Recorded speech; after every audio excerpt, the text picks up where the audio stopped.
Another episode of With the Chiefs. Wait. Man, I need more rest. I hope I've got your last name right there. It's a very good pronunciation. You should know better than that now, Donald. I know.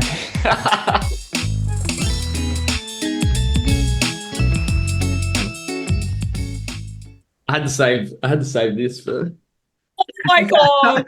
Does anyone else have their bucket hat? I can get it. Do you actually have it? It's yeah. Okay. I don't have a bucket hat. Apologies. There you go. I saved you. You probably noticed I wasn't wearing like the over-ear headphones because it doesn't really work with this hat. It kind of just like makes you It's look. actually annoying to wear inside. Right, I probably should do the intro. All right, welcome back to another episode of With the Chiefs. Today, we're very lucky to be joined by two of Delta Running Project's finest, George Barr and Michaela Franz. In this episode, we're going to focus on Tarawera Ultra Trail, which is a 52.7 kilometer race in New Zealand. We're going to recap the race, but also dive into the training block. So welcome to both of you. Thanks for joining. Thanks for having us. Okay, we'll start with training update like we usually do. So Dom, I'm going to throw you under the bus, but try not to waffle too much, mate. Yeah. No, training's going well. This was the first week with coach.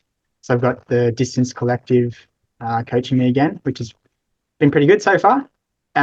This week, the workouts were on Tuesday, it was 3 by 8 minutes with 2 minutes rest, which was pretty good. It was going about 3:25s around Centennial, which is solid. Like, yeah, I feel like I'm moving well again.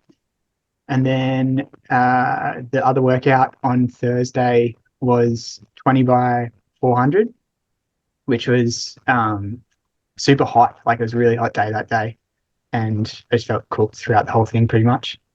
But towards the end, yeah, the pace started to drop off a bit, but got it done, which was good. And then, yeah, this weekend, Saturday, we had a hilly tempo, which was 10 Ks along River Road, which it's all like on the footpath and like a couple of road crossings and stuff like that. So it wasn't the best route, but some good hills, which was nice. And yeah, I was pretty happy with how that went too. And then, yeah, Sunday long run today, which was nice. But yeah, everything's going pretty good at the moment. I feel like put together a good couple of weeks and I'm finally starting to reap the benefits of it. So yeah, running well. Everything's smooth sailing at the moment. Looking, yeah, pretty consistent, which is good. Do you have a What do race, Tom? Yeah, down in Hobart in 3 weeks, the Kunani Trail Festival. Oh, nice. Yeah, so there's like the VK, which is a 5K and 1,000 meters, and then there's a 25K. You go like up and down the mountain, and then 10K around the bottom of the mountain, like 3 races in 3 days. Oh, cool. Yeah, so that'll be a good little tester in the lead up to UTA, which will be the big one. But yeah, no, it's been good. Feeling good for the upcoming races. Yeah. What about you, Smitty? That was a very succinct training update. Yeah, I don't know. I feel like it's not about me at the moment. I made a comment at the beginning. Obviously, I'm the one that waffles, just to clarify. But I was going to say Rich, but that sounded mean. So. no. I tried to. It just sounded too. Yeah. Anyway, I'm trying to change my background, but it's not really working. So we're gonna have to still be. Anyway, all right. I'll stick to the sessions. You kind of look like a lawnmower man with the bucket hat and the grass background. It's a very professional podcast we got going on here. This week was a good training week. So we did at Gore Hill for the Delta session. We did 5 by a mile. So they felt really solid. So I think the paces were like starting at 5:15, working down to 5:08. So yeah, I felt pretty good going through like the Ks, but it just creeps up on you like the last 400 meters. So you kind of have to just, yeah, I just felt like I had to really focus on the last 400, especially when you had like Matt Ho, really pushing the pace. Like he was sticking with us, and then like, yeah, just put the hammer down, so I had to like hold myself back a little bit. But that was a good session. I enjoyed that. MLR on Wednesday, 20 Ks. Then I did a Bay lap threshold on the Friday, which was good. I think I did one early Jan, which was like 23:40, and then this one was like 23:15. So I progressed down. I don't think I've done a Bay lap threshold that fast before, so good signs. And then we did long run today, which was 29 Ks out there with the crew, Georgia included, which is good. I did like a 10K pickup with Matt Gore as well. I think it was like 3:55 average. He's got to sort of get his legs ticking over because he's pacing Canberra 2:45. So yeah, solid week, 110 Ks, and I'm happy with it. Looking very fit at the moment. Yeah, thanks. So whenever I'm in good shape, I just pray that something doesn't happen. So let's stick How's with your that. sorry to bring this up, Dom, but how's your hamstring feeling? Oh, my hamstring. It's my hamstring. We don't talk about that. I don't I know, no, I'm sorry. Should have asked you. No, it's good. It's good. It's like comes up and it's like a 1 out of 10 and it just feels super manageable. I did my strength session, my 14-minute strength session this week, and it's actually very embarrassing how much DOMs I had for the next like 3 days after doing that. But yeah, the calf also feels really good. I think I overestimated sort of What about the heart? the heart's all good. Yeah. Oh yeah, you had like a heart. It was like beating really fast. Or no, it was really low, wasn't it? Yeah, but that was just from the GP. That was just from the checkup at the GP. They picked that up and then they sent me to the cardiologist 2 days after. So, but then they cleared me. So I think it was just basically genetically my heart rate's lower, and then obviously from running it sits lower. So they're a little bit concerned. They're also concerned with the rhythm as well. But yeah, that's all good. So yeah, fingers crossed. Keep building consistency, and yeah, that's about it. Nice. All right. Well, start with you, Georgia. What was your training week like? How are you feeling up for the race? It's a little boring because I'm just still like muddling along until I feel better. But I've just been basically day on, day off this week with running. And I've just easy run like even thinking about doing anything fast or hills or anything doesn't sound good to me at the moment. But alternating days with like either the gym, bike, or the pool with running. The longest I've run is like hour 20 or something this morning. And it feels all right, but like last week my energy was real low, and then this week my energy's back, but my body isn't good. Like I feel like I just keep picking up little niggles, which after chatting to a few people, including you, Luke, like it sounds like that's just the way it is after a marathon. And being my first marathon, I probably is exacerbated a little bit, but it's good. I'm getting a bit bored in the pool. I don't know how swimmers do it, but I went on the elliptical as well on yesterday, just did like 40 minutes. But yeah, you just elliptical fan? Did you know? Yeah. I mean, it's not as scary as the Stairmaster, but it is pretty hard. It's still you're going like I don't know. It depends. It's scary. Yeah. And sometimes if you like, this is gonna sound stupid, but sometimes if you like try and go faster and your like leg picks up and you don't like, it loses connection with the step. The rhythm. You have to be in a rhythm. Yeah, seriously, it was actually terrifying. But no, it's good. And yeah, this morning was really fun. And I think like the biggest part about coming back for me has been missing like the social side of running as well, because obviously with Delta and my good friends that are part of that as well, it's hard to not, like I went from seeing them pretty much every day in the block to not seeing them at all and not being able to jump into sessions and easy runs and everything in between. But yeah, hopefully back to sessions next week. Yeah, nice. Do you remember, Dom, how long it took you to come back from your first marathon? Yeah, I don't remember if I've asked this one. I tried to push it a bit too much because there was the Sydney 10 like 4 weeks after Canberra, and I kind of like maybe took a week or 2 weeks off and then kept on training and then got injured. had Oh, that's right. runners. So I think it's like kind of like, yeah, you got to be careful, and you're probably better off just taking it easy for 4 weeks or whatever. I think they say like a day per mile or whatever it is. But yeah, so Is it right? A day per mile? That's a lot of days. Oh no, maybe not. yeah, I guess it's like 26 days. Like off or cross training before you come back? Do you mean? Or yeah, I guess just 26 days easy, but it's kind of like one of those rule of thumb sort of things. I guess everyone's different, but yeah, the first one I felt like it took it out of me the most, and then every sort of marathon or ultra I've done since, the recovery's been a little bit better. Yeah. You've done a lot of crazy races as well. Yeah, I don't know. I feel like a hard marathon is still probably the worst though. Like Yeah. or a hard like 50K.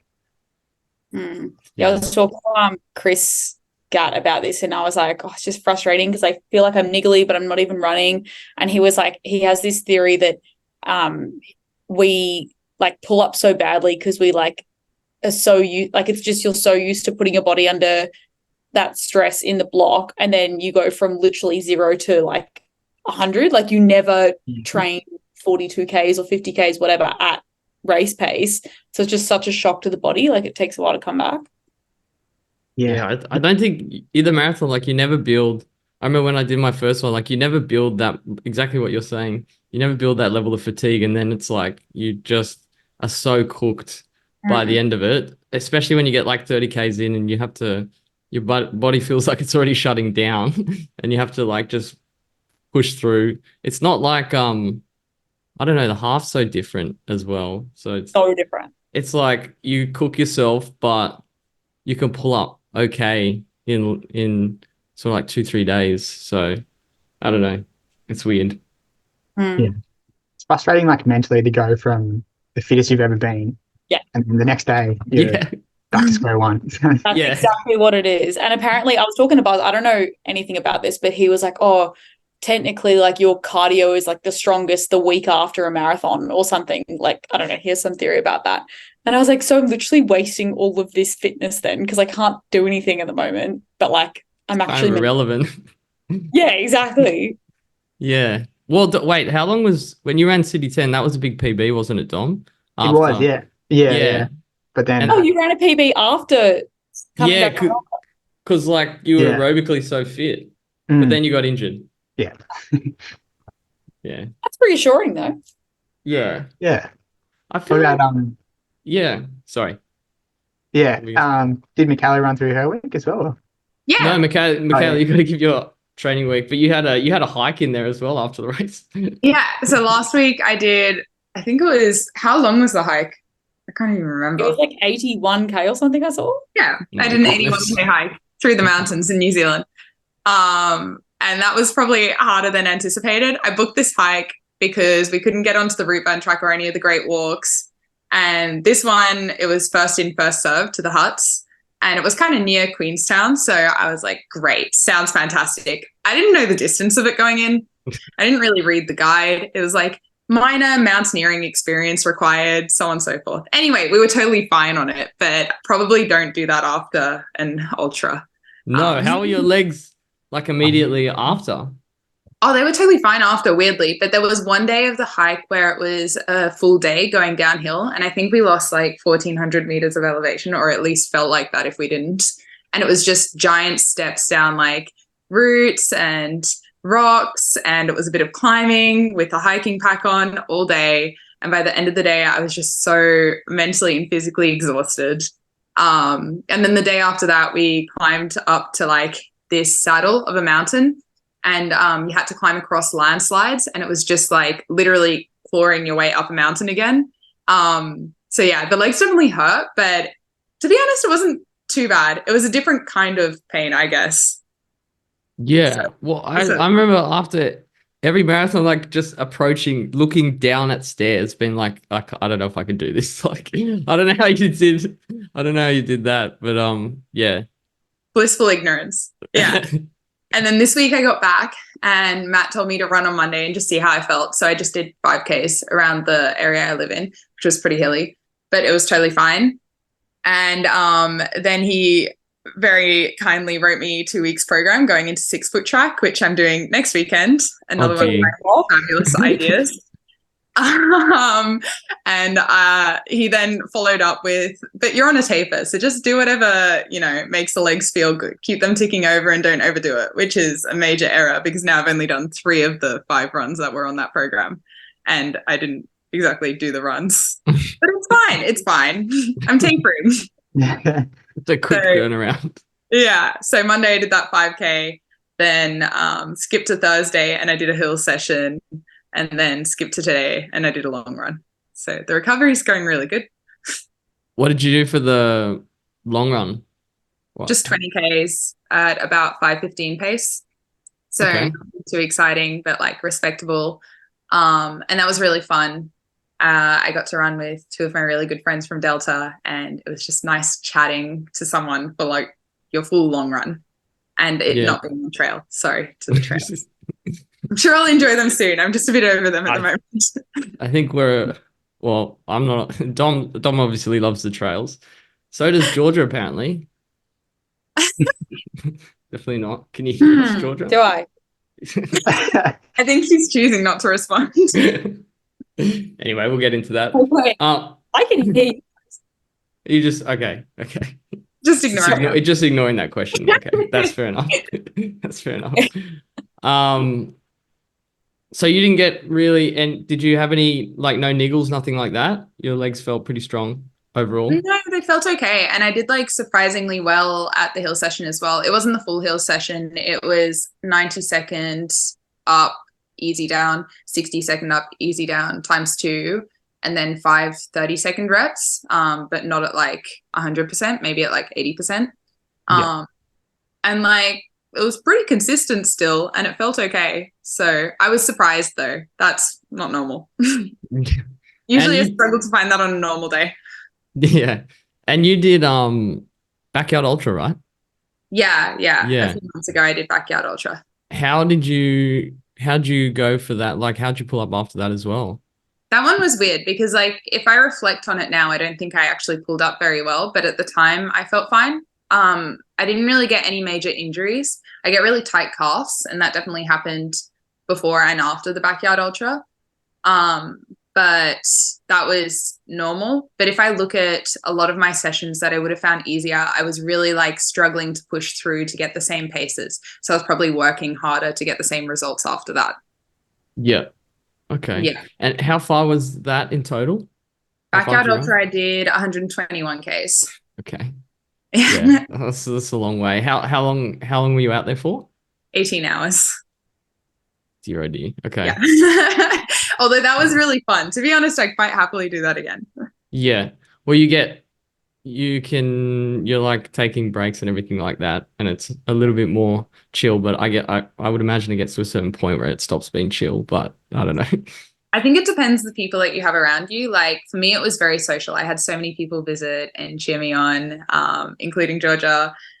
And it's just really nice to see all these people pop up in your breaks. So it's kind of a positive thing, because when you're out there on a course by yourself, I guess you go through more kind of dark stages where you're in your head a lot more.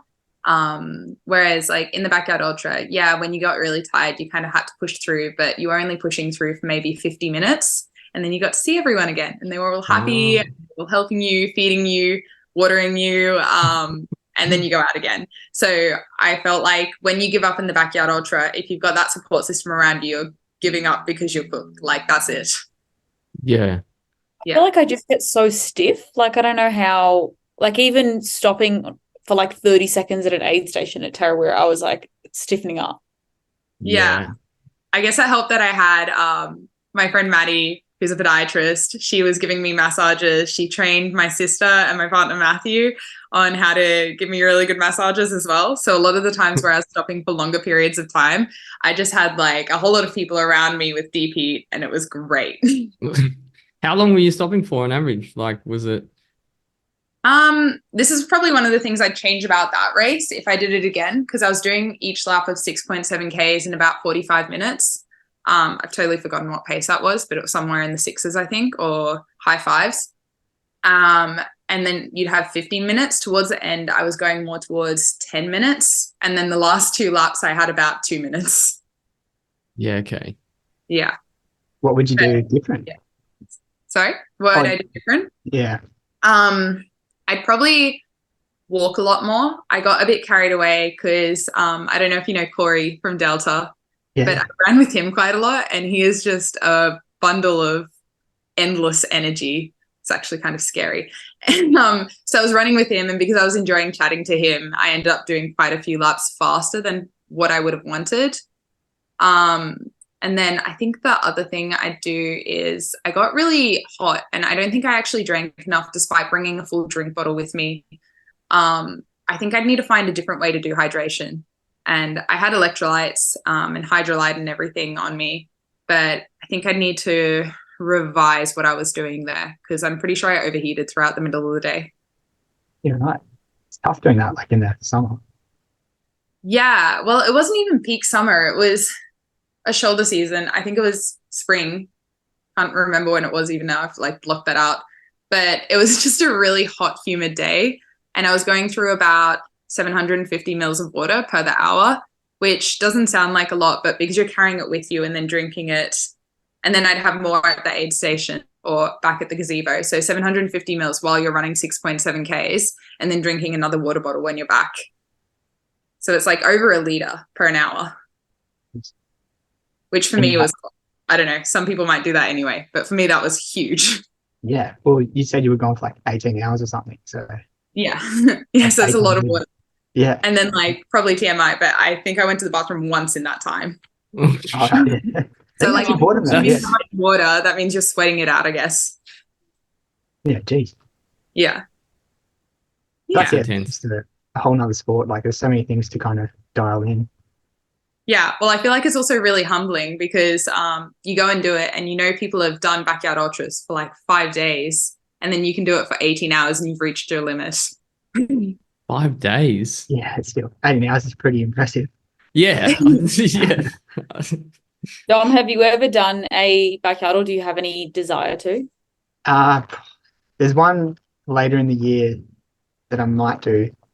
But yeah, the closest thing I've done was the 12 hours around the track, which it was like similar to like Michaela was saying, it was so good just to have like people come out and you really feel the energy from everyone. Compared to in a race when you see some people for like 2 seconds. Yeah. But yeah. Did you see everyone, because you were just looping, so is everyone just like every lap cheering? Yeah, and like I think like I don't know 10 different people sort of came out, and you're not running that fast, like you're kind of just going 5-minute K so you can still talk and stuff. Yeah, it was really cool. Yeah, nice. All right, good training updates from everyone. Should we let's dig into the block. So maybe start with you, Georgia. Maybe just talk about like the overall structure for the block, like how long you were training specifically for the race and what was Buzz's and your approach? The block was probably like 2 months, I think. I started with Buzz like as my coach maybe 3 months ago, and we started to introduce some hills here and there, but then I'd say the block like properly started in December. And then the long runs, like the beefy long run part of the block was probably January. Like every weekend was 35 plus Ks sort of thing, and mostly on trail. And we kept speed work in there, like Tuesdays, Delta Tuesdays always stayed. That's like kind of my one stipulation with that as well. Like I would never want to give that up just because I love being there on a Tuesday. But obviously you lose so much speed in an ultra block. Like you can run like threshold for a long time, but you just have no high end speed. So that was a bit frustrating. But then we did like Friday sessions as well, which was either a tempo or hills sometimes. But yeah, I think the one thing that I didn't have much of, which in hindsight I would have wanted, is like long slow tempos, like on trail or fire trails kind of thing, like, and not like a road tempo, but I don't know, like 420s 430s for an hour or something, like at race pace, because Tarawera was a lot more runnable than I thought it was going to be, and it was a bit frustrating. Like I could have tapped into like gaining some extra minutes on those flatter sections, but yeah. And how were some of those long runs? So you started, was the first one 35 Ks? Yeah, so you weren't there for the first one, I don't think. But my favorite part of the whole block was definitely the weekend long runs in January, because like somehow we just mustered together a group of like 5 or 6 of us who would come every single week, and it was like literally the highlight of my week. As soon as you finish that Sunday long run, you'd be planning for the next week, and it was so fun. There was basically like a road trip and a long run and breakfast and coffee and everything every week, and it genuinely got me through the entire block. And I probably wouldn't say I'm like overly fond of trail running in general. Like I'm keen to get back to the roads, but I will definitely miss that because it was just so fun. And it was more like inclusive, because I feel like, for example, Luke, you and I would run together a lot, but on the road, if you're in a marathon block, I won't be able to do your marathon session sort of thing. We did all of the trail long runs together. Yeah. And you honestly would just like 4 hours would pass like nothing else. Like you were just laughing the whole time and everyone was running together. It was just the best vibes. I loved it. Yeah. It was so much fun. I think those, yeah, you're right. We kind of just like, it was like it was a weekend thing where you just be so keen to get out. I think, like, imagine doing that on, like, you wouldn't have that much fun or anywhere near as much fun with, like, on your own. Like, you would just go local sort of thing. Like, I just would have hated the whole thing. Like, I never, and I'm so grateful for that, but I barely ever ran alone throughout the whole block. And it was just, you know, we'd have like inside jokes every weekend. Like we started wearing bucket hats throughout one part of it. And then, you know, Luke started wearing some questionable trail attire, and that just provided so much entertainment every week. But yeah, it was good. I think the longest long run I did in the block was 40K, and I was getting a bit worried about that. I was messaging Buzz at the start of January being like, look, I've never run anything over like 30 before this block. I feel like I need to get some longer long runs in. But in hindsight, 40K was enough for the block. So yeah. That was the one you did in Manly, wasn't it? Yeah, so for that one, I ran from my house in Fairlight to basically, like, I picked up Josh and Chris in Manly, and then we ran all the way from here up to the top of Narrabeen Lagoon and then back around. And I don't think it was, like, it certainly wasn't anything super hilly, and it obviously wasn't trail. It was probably like 600 meters of elevation over 40K, or maybe even less actually, which was barely anything, but that was a huge confidence booster. And in hindsight, like, I should have done more runs like that were a bit flatter, and you were kind of like trying to run 440s or something, like a little like that gray zone area on the flats, because I think that's like where a lot of my fitness came from. Yeah, and you were like really strong at the end, I remember. So you'd obviously built, that was towards the end, so you'd already built a lot of that strength going into it, essentially, because I remember we were all pretty cooked in like the first few, I think. And then you kind of just got stronger as you went on. Do you remember how many total there were? There's probably 4 or 5, I reckon. Okay. Yeah. But it was just funny because like none of us, the group that we were running with, loved trail, but like because we're all there together, we just had the best time. Like Chris would bring picnics for us afterwards, and like it would just be like I don't know, bond over like music on the car ride home, and it was like I don't even remember the runs that much. I just remember hanging like best friends. It was so fun. Yeah, it was good. And Michaela, which is the one we all did together? It was we did that one that was out in the middle of nowhere. That was like point over from Bobbin Head, but like took forever to drive to. Yeah, that's when I rocked up in Super Blast and got laughed at. And then we ended up climbing up a cliff edge, which was good. Oh yeah, because we weren't sure if that was the way to go, but you were navigating, so we were pretty safe. Yeah, my questionable navigation, and I'm like, the map says it, we're gonna do it. Yeah. I remember up and he was like, oh, I'm a bit hungry. And it was like 5:55 a.m. We were about to start, and I'd made like a Vegemite sandwich. I was like, oh, I'll have this on the car ride home. And Luke was like, oh, I'm pretty hungry though, so I had to give you my sandwich. That was a good Vegemite sandwich. Thanks, Georgia. Sorry, you owe me. And then we did like one other one. I forgot what it was. Was it King's Table Lunch? Or at least did another one with Chris Stephanie. Yeah. Yeah, I wasn't there for that one. That was the Luke, you know, the one on Anderson's where it was just like fucked, and I was running like at the end with you like 7-minute pace, and I was like, can't do it. That was, they did like continued straight instead of going left off Anderson's. Oh. Yeah. So you can keep going down to the end, and you have like a lookout over the dam. That was the day that Scott like was real cruel. Yeah, okay. Yeah. So Scott and Chris brutal. came with me a separate time and did that one, and Colin. Yeah. That was, is that the one? Yeah, that's the one where it was all the way down? Like, yeah, and it was like 19K down and then 19K back up. Yeah, that so was. We were like, what the? Okay, this can only go one way. Like, we're going down, and we're like, probably gonna have to go back up. So Anyway, Michaela, maybe just talk us through your block. Like, how did you and Matt approach it? What was the structure? That sort of thing. So what Matt gave me and what I actually ended up doing was slightly different because I'm not very good at listening. No, I am. I just think there's a lot of variables in my week. But that's fine. It worked.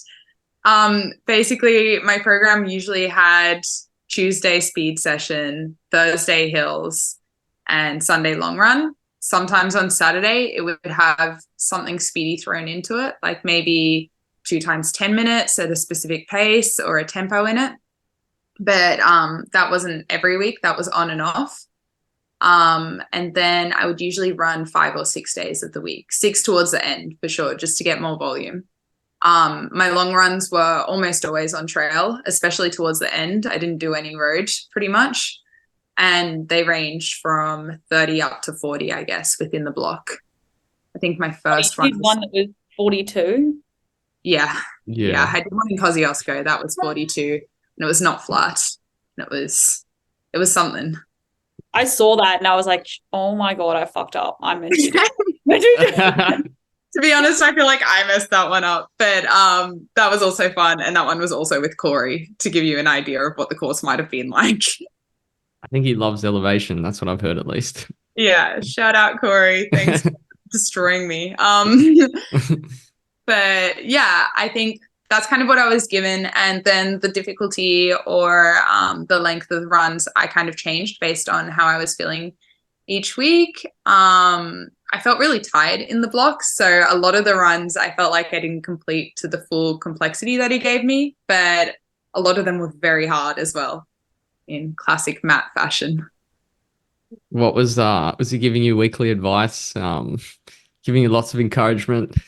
Yeah, definitely. Like, I think I'm kind of needy. So I definitely, if I have a good session, I'll send him it and I'll be like, hey, check this out. Look how good this is. Is he a thumbs up operator? Does he just send a thumbs up? He does send the thumbs up, but he does and he'll go like, very good, Mick. And I'm like, yes, thank you. Thank God. And then I think he also knew if I didn't send a message, he'd prompt like, how'd it go? And I think he already knew it was probably bad if I hadn't looked for that somewhere. Yeah, that's fair. But it was like we have our, I know it's very good. You can ask a question. Gave you like pickups at the end, right? Like, or like in sections of your run. Like, for example, he'd be like, do like a, I don't know, 36K long run, but for an hour run at race pace. Yeah, that was a lot of it. Or he'd be like, first half, just run easy, and then back up the hill, run at race pace. Stuff like that. Yeah, just depended on the week. But that was fun. And then I threw stuff in based on like, I went for a hike around Kosciuszko at one point in the block. And that was pretty brutal because I still had to do my sessions on the end of each hiking day. So I was hiking with Corey and we'd be running around Kosciuszko at the end of hiking like a 12K day uphill. Everyone had set up their tents and we're running around and we were trying to beat the storms each day. And then we went for a long run at the end of it. But I think that was my biggest week of the training block as well, that week that I was in Cozzy. I think if you don't include the hiking, it was just over 100 Ks. And if you include the hiking, it was something like 160 Ks. Oof. Yeah. That would have been good training regardless with all the extra building strength in your legs, I assume. Yeah, definitely. It was like teaching a lot of grit, I guess. Yeah. Yeah. Did you get like kind of niggly from all the hiking?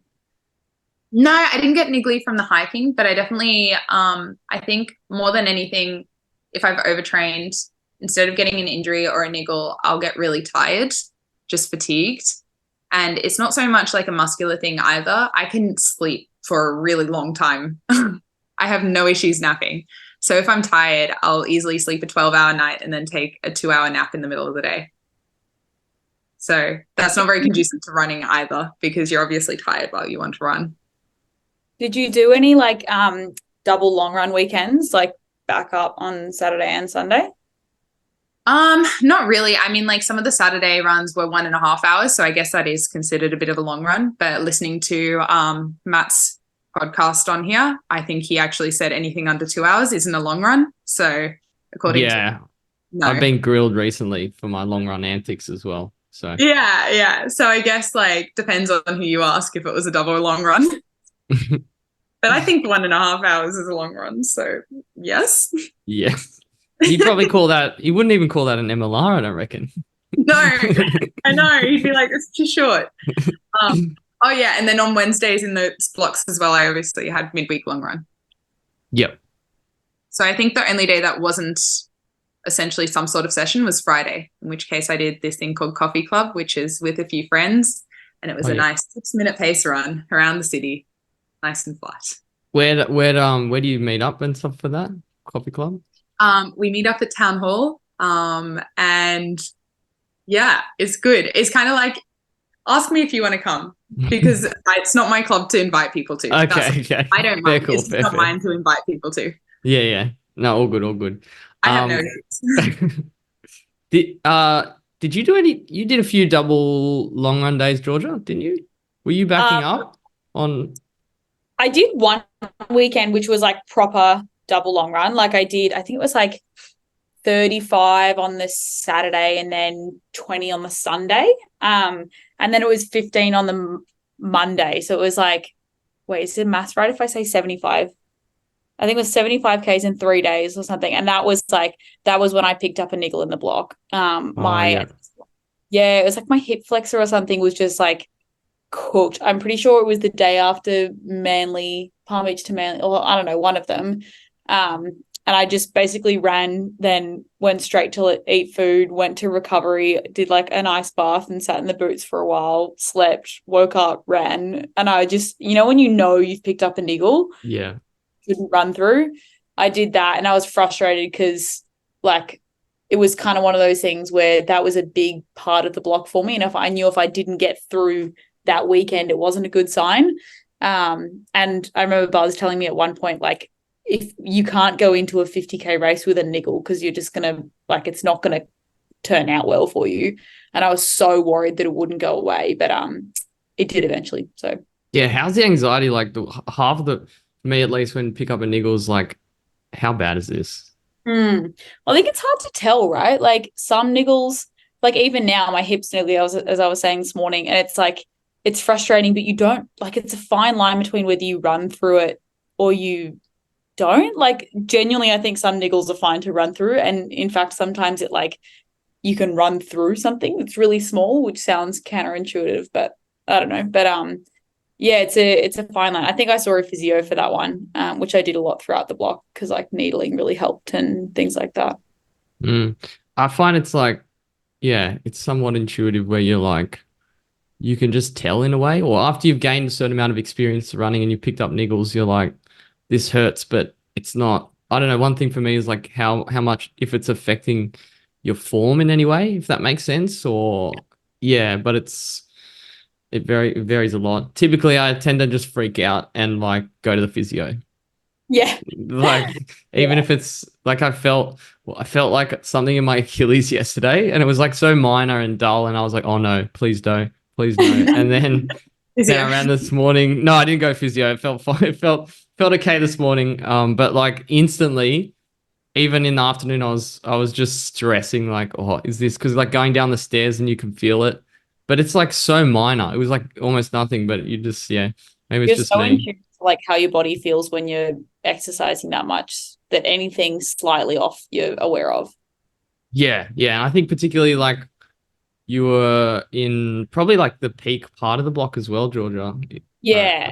Yeah. So it would have been like it was expected to pick up something, but I think that was your longest run after that. Like I don't know. maybe maybe it was 40 and then 20. I can't remember, but it was something big. Yeah. Don, do you have like some sort of rule where you know whether to run through something, or because you've obviously got way more like ultra experience than any of us? I don't know. I don't have that much ultra experience. But Sound like it. I don't know. I think if it's getting worse, like after Yeah. you run on it usually, but it all kind of depends like where the niggle is, I guess. Mm. Yeah. Like the Achilles stuff is usually if you're just jumping in and loading it up too quickly sometimes. Mm. But I don't know, all different areas are different and have different treatment. So Yeah.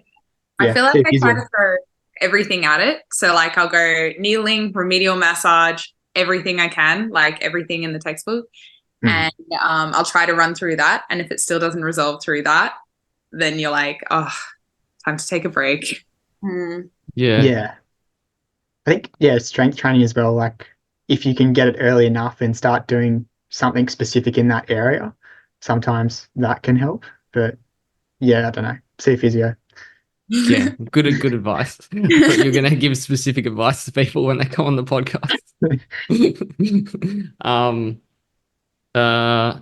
Okay, how about we talk about some of the gear and like the approach to that? So obviously, Georgia, you being your first trail race, you had to go out and buy, or did you already have your pack? Yeah, No, talk to me about. I had to get a fair bit of stuff. All the like mandatory gear. I actually didn't know this before running Tarawera, which feels like something you should know, but I wasn't aware that they could like call off the need to carry mandatory gear. I thought like you just definitely had to no matter the conditions, but I think it was like 3 or 4 days before the race, Mick, we got an email being like, oh, the weather's good, you don't have to carry anything. And I was like, holy shit, thank God I borrowed half of this stuff because like it's so expensive. Like my friend lent me a Salomon jacket, which was like $500, and then all this other stuff. But yeah, $500 jacket. Dom, that would kill you, mate. Yeah, that's it. Like that's why my first race I had like a 1 kilo decathlon rain jacket. Oh, that's right. Like to get like the good gear, yeah, you have to cop it. Yeah. Yeah, very good. What's the man like? What do you have to carry? Like, what's the gear that you Well, need? they give you a list, and it's like thermal gloves, thermal hat, like rain jacket, long sleeve thermal, and then thermal pants, and then a head torch or something. And the only thing they told us to bring in the end was the head torch, which was like so much more necessary than I thought it was going to be. Like there were near death moments in the first 20 Ks where it was still half dark, especially when you were on single track. Like I literally just had to run on someone's bum to make sure I could see their head torch. Mine was like so dark and kept turning off. I literally couldn't see anything. It was so scary. Georgia also showed up with like the lowest model of pencil head torches, the Takina, which is like barely a head torch when it's dark. When you're on a trail and it's dark, it's not helping you. It's not saving you. Yeah, well, no one told me that until I was there. The freaking light's like it's like a 5-cent piece. Yeah, it was pretty good. There was a red. I wish I got to wear one of those during one of the. We should bring it to FOD on a Tuesday. It's pretty dark. That's true. It's dark when you're going to start. You got to start early. I know. Anyway. Don't worry. I'll drag you into it as well. Okay. So what did you buy? Did you enjoy getting all the gear?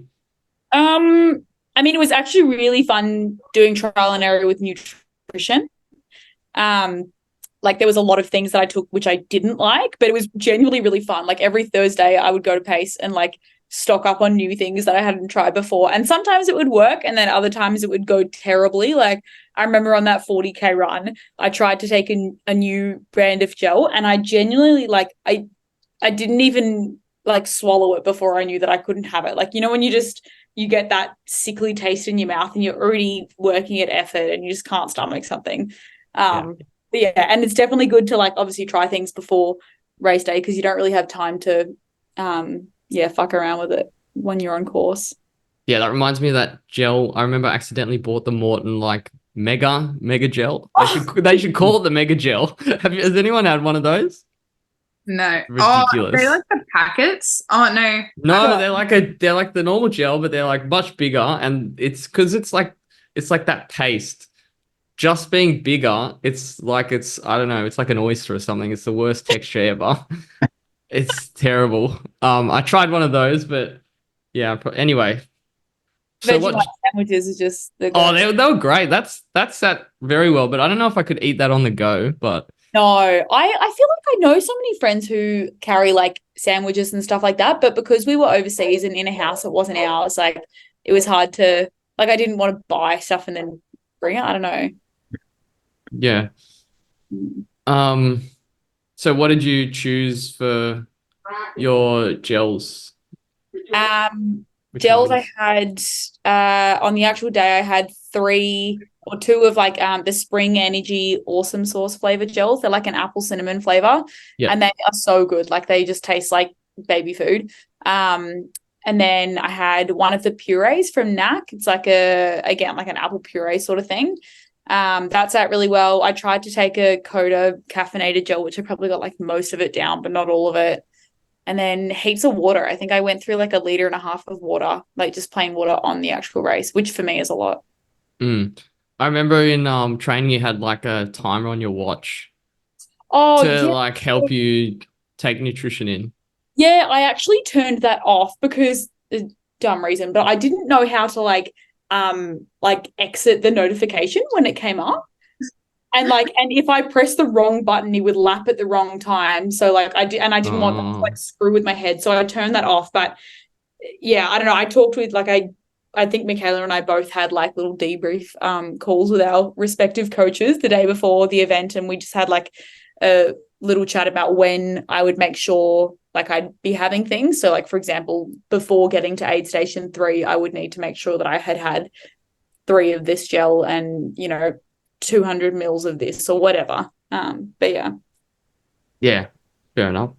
Michaela, how did you go with picking your gear and stuff like that? You obviously wasn't your first ultra race. Yeah, so and you obviously got views on like good headgear, so we'll have to hear about those, or head torch, not headgear. Well, I already had a lot of it from previous races, so I didn't really want to buy too much if I didn't need to. Yeah. The biggest conflict I had was over the shoes I'd wear, I guess. But I wore a pair of On Running Ultra shorts, which are really cool because they have the race belt built in, which means I could store gels not just in my vest. Because if you've got all of the gels for a 50K race in your vest, it just feels very unbalanced because the vest still moves around a bit, even if it's well fitted. So it was nice to like be able to spread that out a bit. That was a highlight. I wore a Salomon vest. That's pretty typical. I had a better head torch than Georgia. That was nice. What model was it? I feel like down to the serial number. It's not that good, but it was the Actic Core one. Although I think there's a black diamond one I want that I've got my eye on. That looks like it's a bit lighter and a bit brighter. So yep. You know how many lumens? Mine was 350 lumens and the black diamond one is 400. Right. What's a lumen? I don't know what a lumen is, but brightness. I feel like Dom. The engineer knows. I don't know. I think it's pretty techie, like something to do with candles. I don't know. I reckon George's torch is about like 0.6 lumens. Oh, no, I was Are you- carrying candles. I just lit them with a. Oh yeah. Yeah. I just run really slowly, otherwise it would blow out. Yeah. Are you trying to find it right now? How many? I find the lumens. Yeah. Look, let's just move on from this because I don't think it's. Good call. Yeah, Good call. and then I finally chose my shoes. I really wanted to wear like a racy shoe, but I wanted something with grip to like hopefully bomb it down the hills, which didn't end up happening anyway. But I chose Salomon Pulsar Trail Pros, which I really liked. Still love that shoe. I got a new pair for the race and I was meant to break them in over a long run. And then my last long run, I actually ended up getting sick. So the first day I wore them was that ultra. Oh, okay. That's risky. Yep.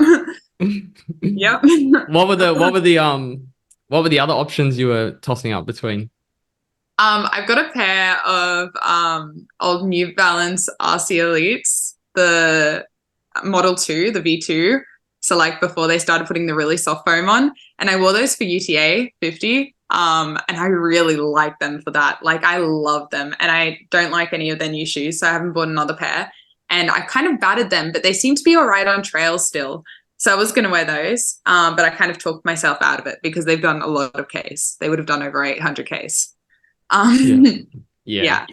Then Pulsar Trail Pro is probably like the speediest trail shoe I have that feels still low to the ground. So it's not like super mushy or anything or twisty. You and Matthew both wore them, right? Yeah. Yeah. He also has a pair that he loves. So What about you, Georgia? How did you go choosing shoes? Had you had travel shoes before? I have like 5 trail shoes now, which is so ironic because I don't even ever want to do it again. But no, it was good. I had a great time because at the time I was working at Pace, so I spent a lot of my time researching shoe tech, which was also my job. But it was good. I had to choose. Obviously, you have to choose one if you bring it overseas because I had like only limited capacity in my suitcase. So it was a bit nerve-wracking, like not knowing, like the decision was final. But I ended up wearing the Hoka Tecton X's. They're actually right here. But they were good. They're like a carbon-plated shoe. And it was like nice and snappy. And it actually felt pretty good on the road parts as well, which I wasn't expecting and didn't think about the fact that that might be important. But yeah. So do any other ones have carbon plate in them, like trail shoes? Yeah, there's a couple. It's definitely like a smaller segment of the market than it is in road shoes. But like Saucony has one. Salmon has one, I think. Trail Pro is their equivalent. I actually don't know if it's carbon, but it's like a forked plate in it. Yeah, I don't think that's carbon, but it's got something. Yeah. Yeah. So no. Yep. Sorry. I was just gonna say, yeah. Then the Hoka has one, which is the one that I wore. Nice. No one was considering Nova Blast or Super Blast? Oh my God. I actually forgot to tell you, Luke. There was this guy who passed me at like 45 Ks or something. And he was in Super Blast? like Asics Metaspeeds, which is their like road racing. Really? Yeah. And then Michaela, do you remember what's his name? Was wearing them on the start line? Charlie Hamilton. Yeah. Yes. Yeah, we were like, oh my God. Yeah, I felt inspired, and that's probably what I'm going to wear for 6 foot. So catch me in my Metaspeeds. Yeah, they also told us 2 days before that because the weather had been fine, like road shoes would have been sweet. But I definitely felt more comfortable in trail shoes, like especially on the downhill. I think I would have preferred road shoes in the end. Really? Yeah. So what, stupid question. So what's is it just the tread mainly that's different, or what are like the big differences between the road shoe and the trail shoe? Sometimes the shape, but generally the tread, because obviously you can find a road shoe in different shapes as well. But I think when it comes to a fire trail, it probably just depends how you're landing and your stride and stuff, how much you slip, because the tread definitely helps if your foot's slipping. But yeah, I guess it depends how you land. Not that it's right or wrong, it's just preference. Yeah, I think it's more relevant for technical trails where it's like muddy and you actually have to have some grip. Yeah. Yeah, fair. Any other gear that I'm missing? What else? All my gels were Precision Hydration or Pure, and I had the Scratch drink mix. And all of those are delicious. My decision was entirely based off taste. That's Mm. fair. Not on how to. Sorry. I was just gonna say, in terms of like nutrition, it was funny being in the house that we were in, because Michaela and I and our boyfriends were all staying together, and we got a huge house. It was great, but all of us, like, as you would be, like, we're all quite specific on like what we want to eat the morning of and what we want to eat the night before and stuff like that. So in the kitchen we had like 3 different types of wraps and bread, and then like 4 different styles of peanut butter. Like, there was a whole thing going on. It was so funny. What was the go-to night before? What did we make? We made a pasta, right? Like a pesto Pesto pasta. pasta. Yeah. So And it was good. so funny because we went to the supermarket, and my boyfriend Dylan probably is the least experienced, like, runner. Like, he's a really good runner, but he's just been doing it for less time. And we were getting dinner for the night before, and Michaela and I were like, yeah, let's just get pesto and pasta. That's it. And he was like, what about some veggies? And we were like, no fiber. Like, yeah. no. And he was like, why? And I was like, sweetie, I'll spell it out for you later, but just It's You don't called want it's a big risk. Yeah. All right, maybe it's time to talk about the race itself. So Georgia, how did your race go? Yeah, how was it just before? Like, were you sort of anxious, or yeah, how was that? I think I was getting more nervous towards like the few days before, because Yeah. similar to Michaela, I also did a hike, but just for a social experiment. One of us did it before and one of us did it after, and we were just going to see what decision was worse. But I think we both just wanted to make a holiday out of New Zealand. So in hindsight, it was actually pretty good, because you were off like intensely off your legs for 6 days before. But after I got back, you're always sluggish that first easy run you do after like a week off.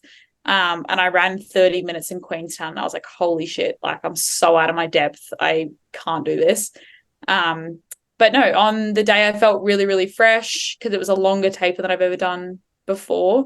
And I had a chat with Buzz, and I was like, I have no idea what pace to run out at. Like, do I run out at 4 minute Ks or like 5:30s, or like, literally no idea.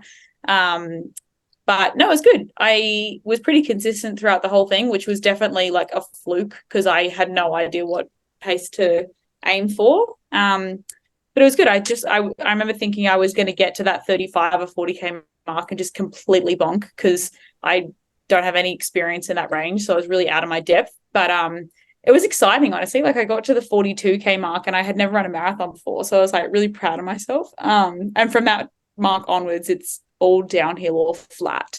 So yeah, it was pretty good. I remember we were getting voice notes about 20 Ks in.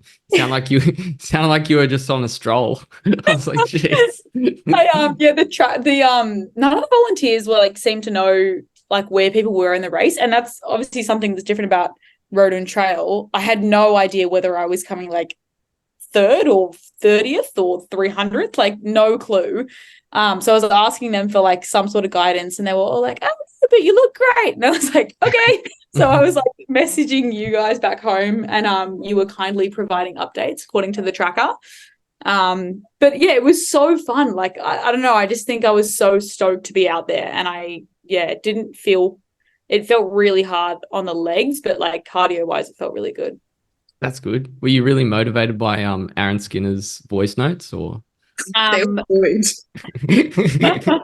I think that we should do that in the intro to this podcast. Should we play the voice notes? Yeah. So yeah, I honestly listened to that at least 5 times. I think Michaela and I listened to it both in the morning at like 3 a.m. when we were eating peanut butter toast and having a coffee. We were like, what? Well, there was one where you like overlaid.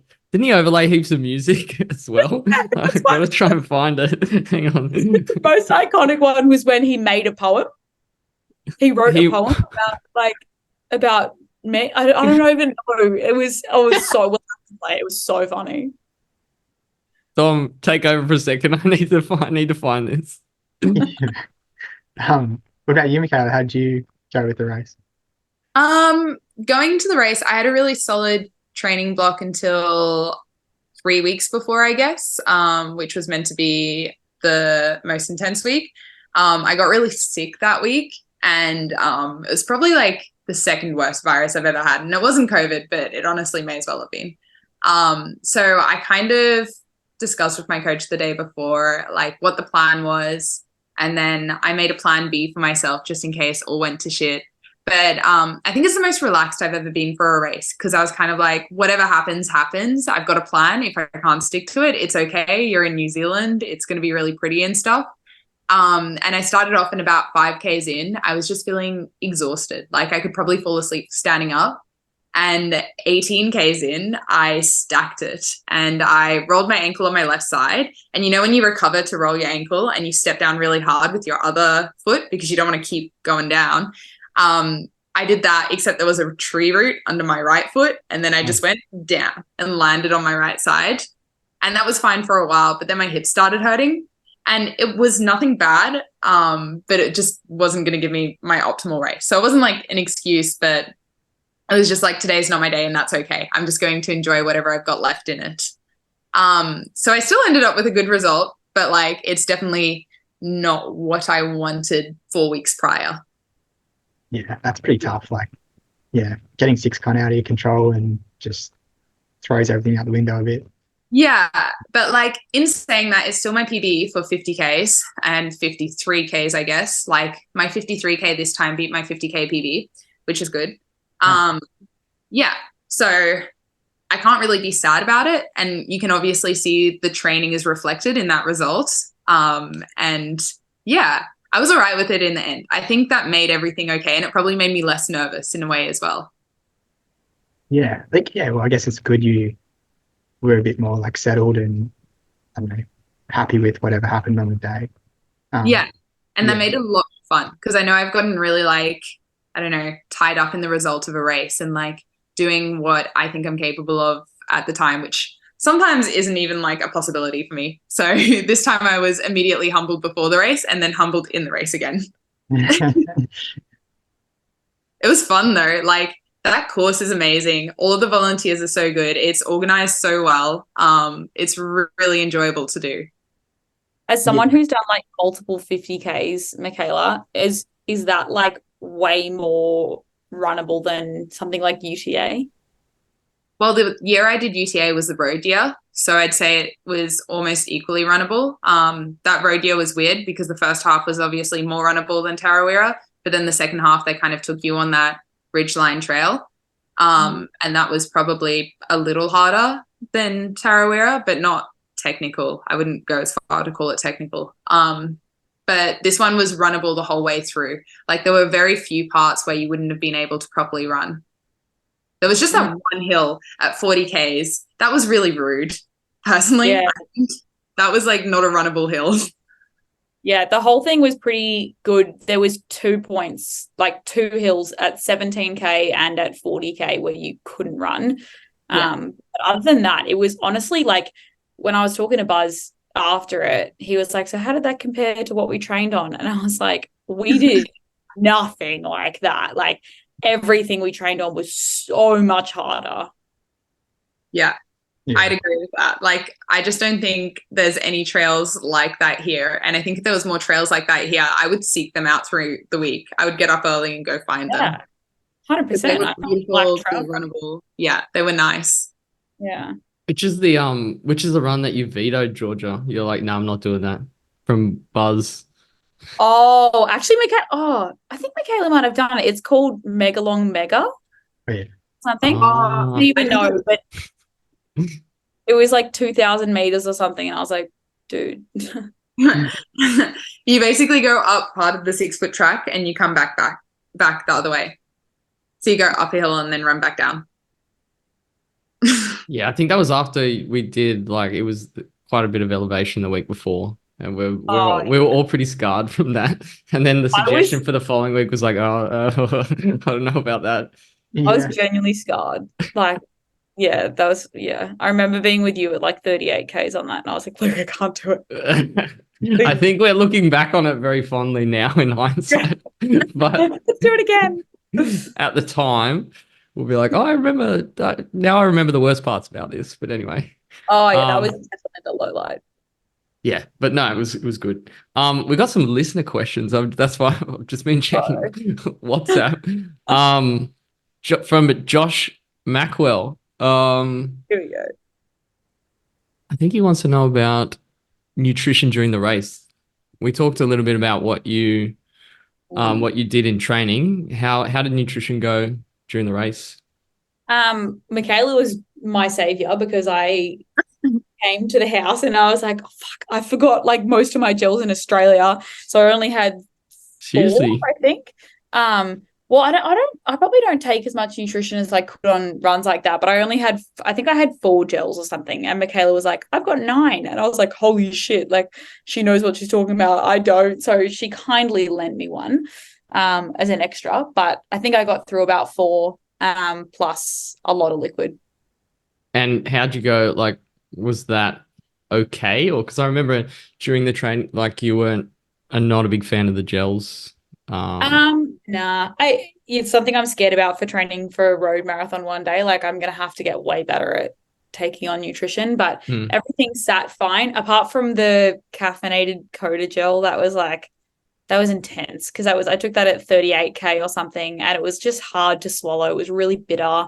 And it was hot as well because I had literally carried it all the way from Australia and it's been on a hike with me for 6 days. And then so I probably should have sorted that out. But that was good. We actually speaking of nutrition, there was a expo before the race, and there was the stand from Precision, and they sold like a drink mix that's kind of like the Morton one. And I had that the night before and the morning of, which was really good, I think. Like it was a lot of sodium, a little bit of carb, but I think that like prepped me really well. Nice. What about you, Michaela? I alternated between pure gels and precision hydration gels. I find the pure ones really easy to stomach, but I probably like the precision ones better. It's just the consistency is kind of like jelly. And I think if I had them back to back, they're just a little bit much. But I had a precision one at 45 minutes and then 30 minutes I would alternate between either the pure one or the precision hydration going forward. And then I had scratch drink mix in each of my 500 ml flasks. And when I finished that, I just swapped to water and 1 NAC. So I think I ended up going through 2 liters of water. Nice. Yeah, it was warm. But yeah, I think that worked perfectly fine. I'd kind of been training that way. I think I missed 1 gel in total, kind of in the timing of things. But it was just like a longer time frame between them. So it wasn't like an hour without a gel. It was like 50 minutes and then 45 minutes or something like that. And that was towards the end, just when you're feeling real crook and you just want to get it done and you really don't want another gel. Yeah. You want to be at the finish line having a beer. Yeah, that's fair. Actually, so speaking of the not speaking of beer, but the end the end of the race, were you, Georgia, you were still feeling strong like till the end, right? Like you weren't because you were expecting to feel not great given you hadn't gone past that in training, for example, but you were still okay, right? Yeah, it was probably from like the 49th K where I was cooked because the last 10K is basically downhill or flat, and then it probably flattens out for the last 4K. And which like that sounds great in theory, but like running hard on flat at the end of that is just like I was literally moving at like 5-minute Ks or 5:30s or whatever, and it felt like I was flying. Like it was so hard. And then they make you run through the sulfur pools at that point, which is like, wait, what? So Rotorua is like, it stinks. And I don't know the science behind it, but it's because it sits on like beds of sulfur pools or something. So this steam comes up from the ground, like this heated steam, and it's a natural smell, but it just smells like rotten eggs. And it's terrible. Like Michaela almost had like a visceral reaction to it when she first felt it when we got there. Like I thought she wasn't going to get through the run. But they literally make you run through the pools because it's one of the attractions of the area, but it's just disgusting and like to have that at 48K. I can imagine. Yeah. All the photos look really pretty. They look good. Don't actually be there and smell it because it was terrible. Bit of cheek there, Dom. What about you, Michaela, towards the end of the race? Were you feeling okay, or you like obviously your hip would be quite grim? Yeah. I actually pretty consistent until that hill at 40 Ks. Like I was managing to hold on. My goal was just to stick as close to 5:30 paces, obviously depending what the course was like, which is totally respectable. And then going up that hill at 40 Ks, I think because you stop running, you get out of the rhythm of it. And then as soon as you get to the top of the hill, you've got a little bit of flat and then you start going downhill and everything felt like it just seized up. So I was kind of like doing this awkward limp and whimper down the hill and it looked quite pathetic. Not proud of it, but whatever, do what you got to do to get through it. And then that was going okay until you get to 50 Ks and then you realize you have to run another 3 Ks. And the worst part about that is where the sulfur pools are, they send you around this point and you can see where the finish line is, that entire 3 Ks. It's like just next to you. If you run left, you'd get there in like 500 meters max. But you're going around and around through this park, going through these like stinky fields and probably the hottest part of the race because there's not trees or anything. So for 50 to 51 Ks, I found some speed again. And I think I was like charging through with this weird limpy run at like maybe 450s pace. And I was stoked about it. I started getting it down to like 420s. And then we went through that grassy field and that grassy field did me. As soon as I was going through that, it was like a walk run scenario, like drag Grassy myself. field. What is it like? I'm just picturing like knee height grass that you got to wade through. You know, No, your it's back like- run before Luke, it was like that. Oh, Yeah. okay. Okay. It was like That is knee not great. grass. They obviously got this ride on lawnmower to go through and just cut a path for you, but Yeah. it was so hot through there. And yeah, so I was going through this grass, like this pathetic limp walk run kind of thing. And I think that's when I was down at like 7:30 to 8-minute pace. And I was like, whatever, just get me to this finish line. I'm not like DNFing now. I'm at 52 Ks. Screw this. We are getting through.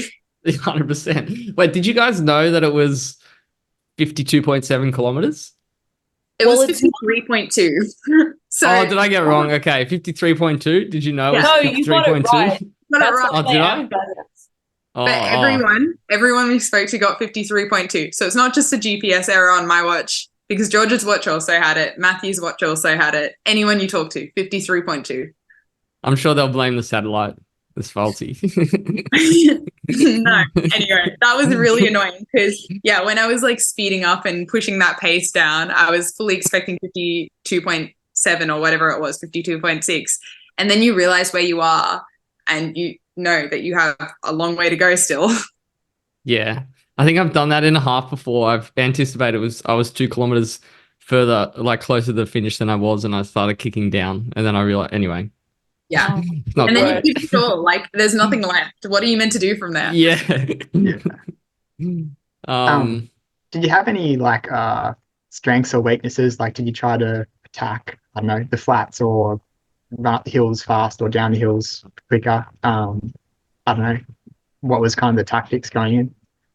Usually my downhill is probably my best. I somehow managed to be able to run faster down a hill than I can in a speed session or in a hill session ever in a race. But yeah, because my hip was done for, I was like, okay, that's gone. Which is fine. Like, I'll just keep it in my pocket for next time. But that was my whole plan. I was thinking in that last 10 Ks, I'm going to bomb it so fast and it will just push down my average pace and we'll be good. Yeah. That was my entire tactic. Okay. Did you think about any of that, Georgia? Or Probably the opposite to Michaela. Like the flat is definitely my strength. Like I think I had this text from Buzz in my head the whole time being like, he messaged me before the run and was like, look, you're not the strongest runner in this field, but you're not terrible. And I was like, Thanks. I was like, okay. But he was like, just remember the flats are your strength. So every time I was on a flat, I was trying to remember that like little sentence and just try and run like 4:30s or so, which I did way better than I thought I would be able to. But I'm definitely not strong on uphills or downhills. Like trail running is not my forte. So just tried to, do well on the flats and maintain a certain pace. I got more listener questions if I can. I got to keep an eye on the time, but this one's from, who was the other one from? This is Josh again. What was the toughest part of training for an ultra compared to, well, he calls it normal races, but compared to other road races? What do you reckon?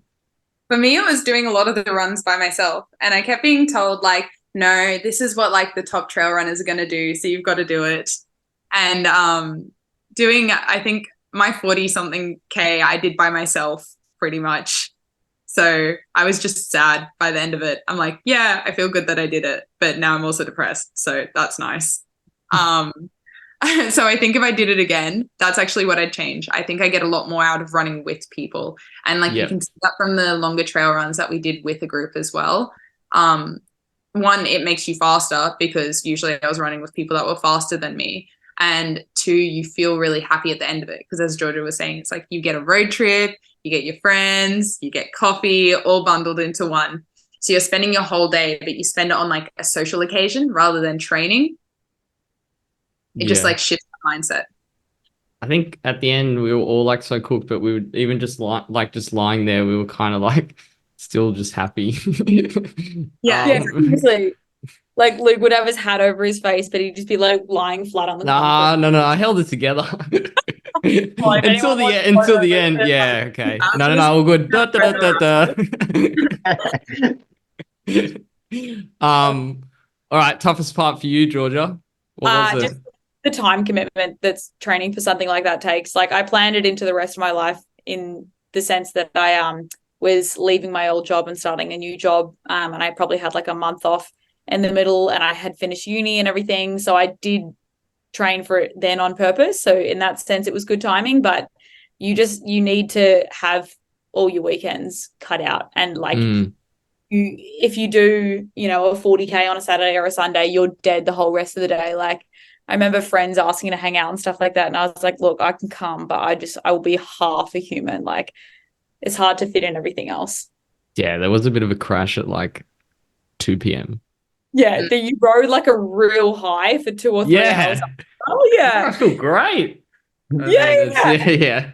No. And then you just fully crash. But it was like super fun. I wouldn't change any of it. And I like opposite to Michaela, I did a lot of it with friends. So like I loved spending 7 hours with you guys on a Saturday or a Sunday. But you've kind of you have to sacrifice a lot else in your life. It's probably not. Yeah.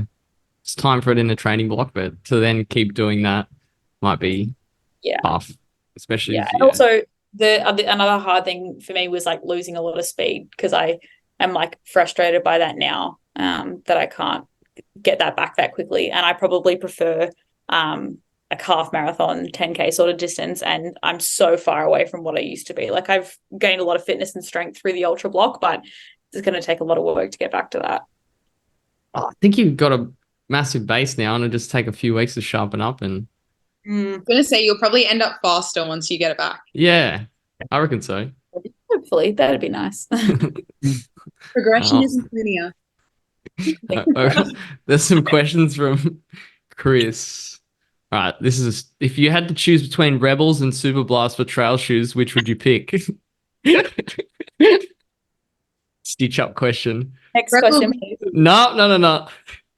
Rebel V2. But Rebel V2. Yeah, if it's a V3 or V4, I'd rather have the Super Blast. Georgia? Probably Super Blasts. Cool. Yeah.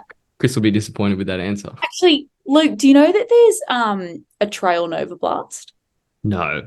I thought it was just a Nova Blast 4. But anyway. No. That's a different shoe. Okay. Trail Nova Blast. I'll have to check them out. Yeah, absolutely. Okay,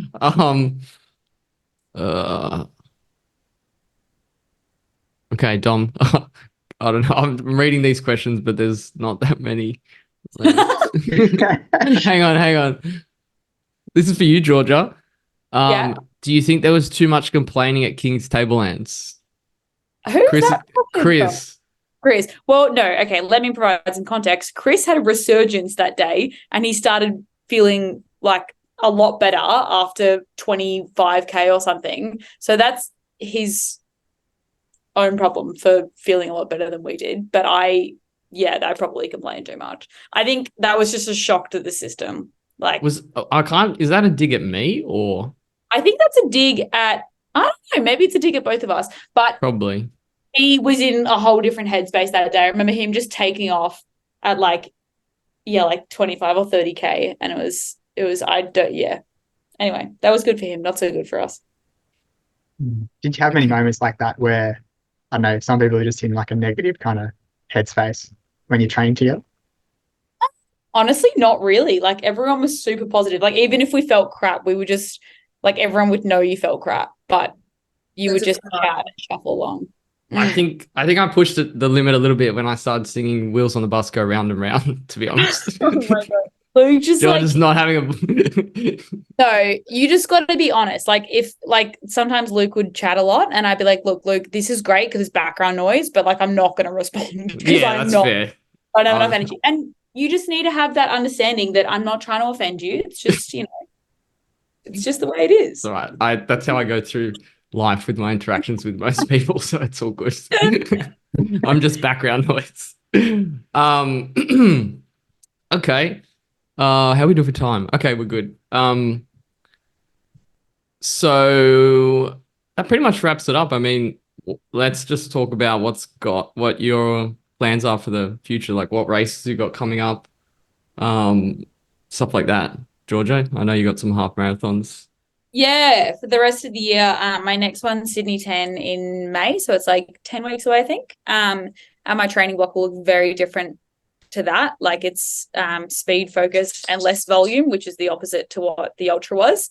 And then from then on, I have 3 half marathons all the way up from June till September or October, I think. So yeah, it'd be good. Be good. Michaela, obviously you're in the tape already, so I don't know how that's going to go. I'm just going to show up. I might be a little bit silly about it, but in a fun way. Yeah, I'm going to show up wearing Metaspeeds, so I think that really says enough about it. I've decided I'm going to go no pack. We'll see if that pays off or not. There's a lot of aid stations. Yeah. And then It'll be hot. Yeah. We'll see how that pays off. And then what do you got toward like later in the year? I actually haven't planned anything else because I've got this foot thing that I need to get sorted. So I'll reserve that time after to fix it because that will be a few weeks off running. Okay. Yeah. It's like a vascular thing. Basically my foot gets really fat and swollen. It kind of like messes with my stride. So yeah, it'll be nice to get rid of that. So you just got to deload basically? Not even. Like I'll have to get a scleropathy done, which is where they kill out all the veins in your foot and they grow back, hopefully more normal. Oh, okay. That sounds intense. Just to add in at the end of the episode. Yeah. Plot twist. Is there any risk in not having it treated, or? It'll just get worse and worse. But like the thing is, even if I get it treated, it's like relatively expensive to do and it might just grow back the same way. But at least we'll start from the start again. And then maybe I can keep doing it. I don't know. I'm not a surgeon, so I'm just kind of rolling with it as it goes. And like the surgeon I'm seeing is great about it, but he also has never seen it present the way that it does. So he also has like blatantly said he has no idea if it's going to work. So I might just have to like deal with this fat foot. And hopefully it'll sound, Yeah. It's fine. Dom, do you have any questions? Any more questions? Georgia, when's the next trail race?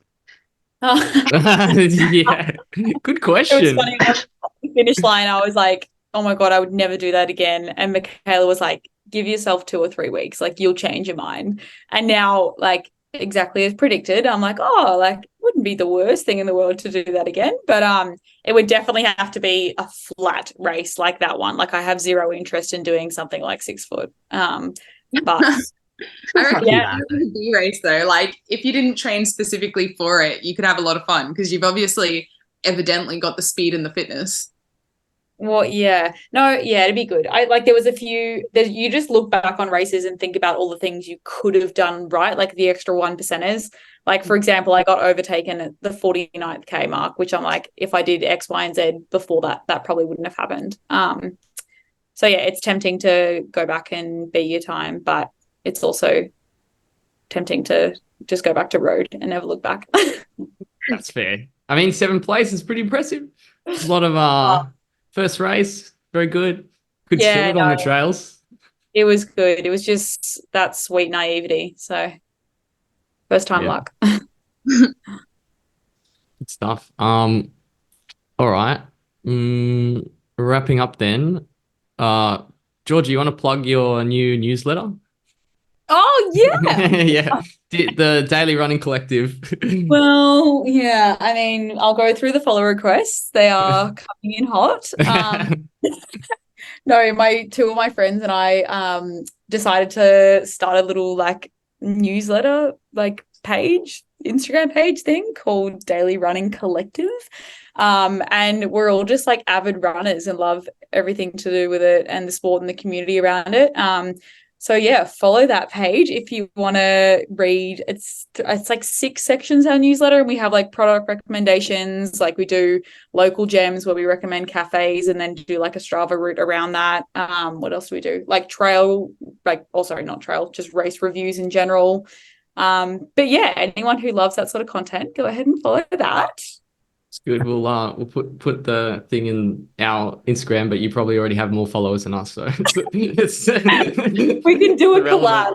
Yeah, that'd be good. And if anyone wants to reach out to Georgia, just email her Yahoo email address. So. Yeah, I mean, yeah. Sorry, didn't you? Wasn't that your email? No. You have Yahoo, right? I've got Gmail. I don't know who has Yahoo anymore. Yeah, I don't know. Okay, that's all I got. Unless. Thank you for joining. Congratulations to both of you on an incredible trail run. Yeah, and thanks for sharing it with us. Yeah, Thanks for having us. Thanks, guys.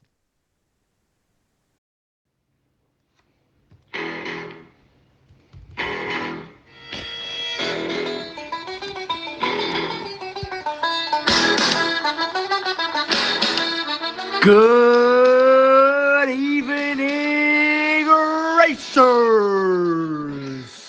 You know what night it is. It's the night before race day. Race day.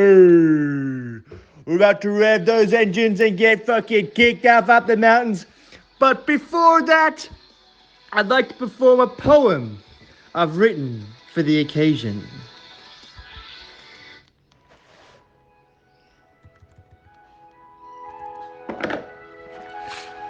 'Twas the night before race day, when all through the log cabin, not a G-bar was rambling, not even a dragon.